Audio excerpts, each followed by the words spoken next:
Magandang araw mga ka-idol, no? Tingnan nyo naman yung customer natin, no? Yan yung finished product natin mga idol, no? Pero malapit na yung matapos.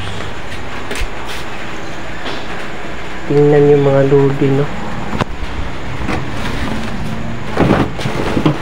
Sabi ng kanyang father, no, is paid haircut mga idol pang estudyante. Yan, o, napaka nice, no?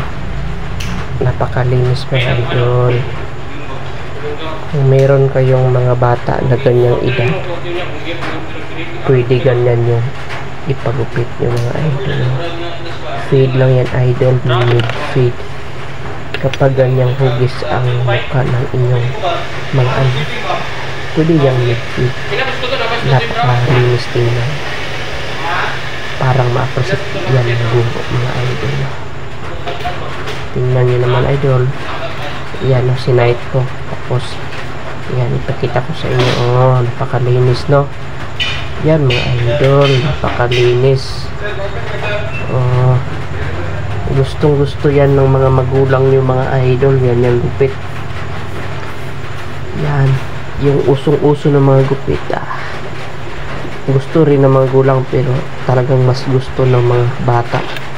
Pero kapag ganyan yung haircut ng mga bata, lalong magustuhan yung mga idol. Yan mga idol, legit yan mga idol, no? Yan, nililisan na natin yung mukha kasi may mga buhok na tumutubo. Yan, mga idol sa gilid, no? Tapos sa baba, binawasan natin konti. Tingnan nyo naman yan mga idol, no? Yan, mga sabi ko okay ba? Sabi niya okay. Parang pinantay lang natin yung bangs mga idol para pabangs lag kasi ang kanyang gusto. Tingnan nyo naman mga idol, oh. Napakaganda, no? Napakasolid. Ipagupit nyo yan mga idol sa mga anak nyo. Oh, tingnan nyo naman, oh. Napakaswabe. Thank you for watching mga idol, no? God bless.